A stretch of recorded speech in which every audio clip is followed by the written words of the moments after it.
would you do for a few bucks? Scratch that. What would you let thousands of strangers do to you if the price was right? On April 14, 2025.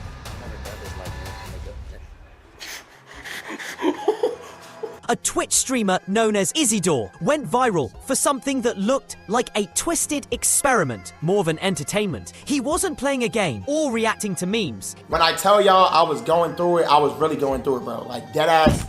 He was sitting still for 16 straight hours, letting his viewers torture him in real time, and not just figuratively. Like, by day 10? Every time someone donated Twitch bits, basically digital tips. Bro, by day 10, I was like, I don't know how I'm gonna get through the rest of these 20 days. The machine above his head would release a drop of freezing cold water right onto his face. Sometimes it was one drop. Nigga, I'm having nights where I'm in the bathroom like... Sometimes it was a stream, but the point was clear. The more people paid, the more pain he felt, live. Just bawling my eyes out like... On camera. And the worst part? He designed it that way on purpose. Clips of the stream blew up across Reddit, X, formerly Twitter. Do y'all remember around that time when my friends was here and I was telling them like... And TikTok. Most people were laughing. Some were horrified. But everyone was asking the same thing. Who is this guy? And why the hell is he doing this to himself? Because it wasn't a one-time joke. If y'all had a button to press if you want to continue your life, you feel me? Y'all remember that? It wasn't even his first time. As the internet quickly found out, this wasn't a melt. I was really on some shit, bro. I'm gonna keep it a buck, like, real life. Down or a prank. It was just another day in the life of a streamer whose entire brand, once again, shout out to all my friends that came out here and like... revolves around one idea. How far will you push me? And how far will I let you? But if you thought a little water torture was extreme, just wait. Isidore's previous streams help me stream for, like, me.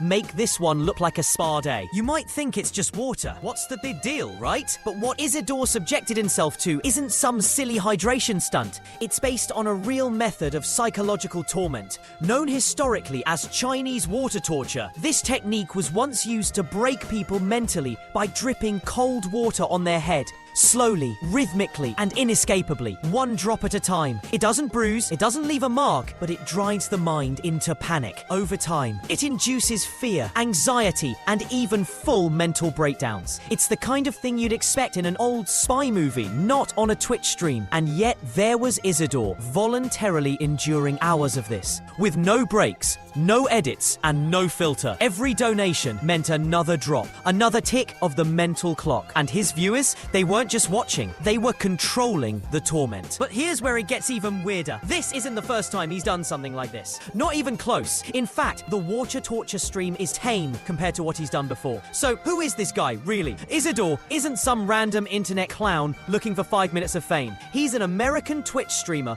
with a growing cult following and a very specific brand: pain, punishment, and endurance, served live. With over took the place when I was away from the camera, because without them... for 39,000 followers. His channel isn't built on elite gameplay or funny reactions. It's built on chaos. Pure, self-inflicted chaos. And the wildest part? It's all calculated. He doesn't just stream for fun. He turns every broadcast into a psychological experiment. Not just for himself, but for his viewers too. He sets up extreme conditions, dares people to break him, and watches the bits flood in. In one stream, he offered his audience an insane ultimatum. If they could make him quit a challenge... that shit, you feel me? Yeah, bro. And it became one of those things for the first time in my life. He'd destroy his own car. In another, he voluntarily locked himself in a closet for 3 days, letting viewers activate flashbangs inside the tiny space to test his breaking point. No edits, no tricks, just raw, uncomfortable reality broadcast to the world. It's not about entertainment anymore. It's about who breaks first. Will audiences want it or his sanity? But the more intense his challenges became, the more his fan base started craving something even worse. Most streamers would kill to go viral once, but for Isidore, every viral moment seems to come at the cost of another piece of his sanity. Back in August 2023, he launched a challenge so absurd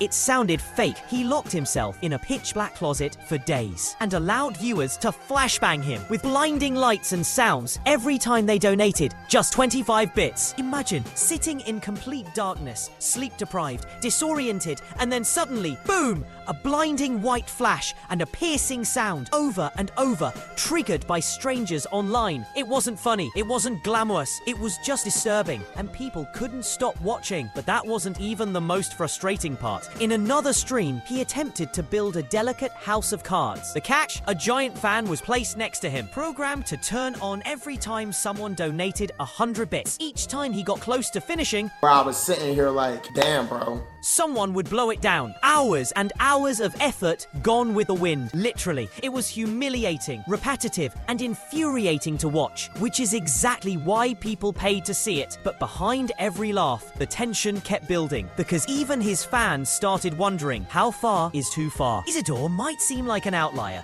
but the truth is, he's the perfect example of what Twitch has quietly become.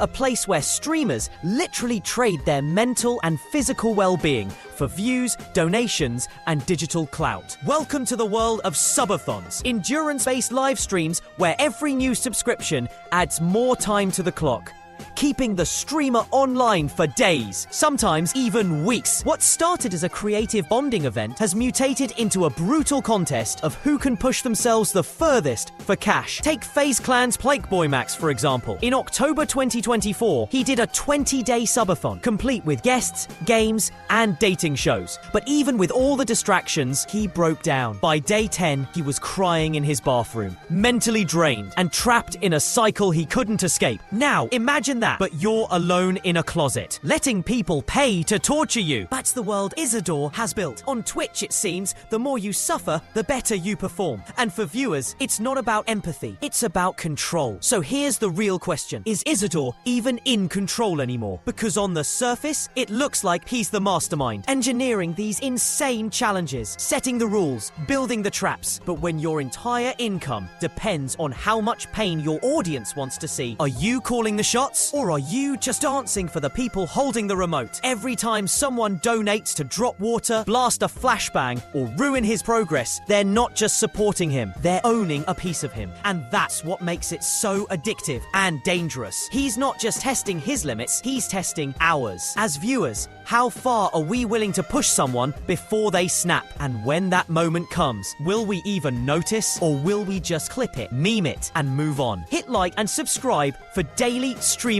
fun video.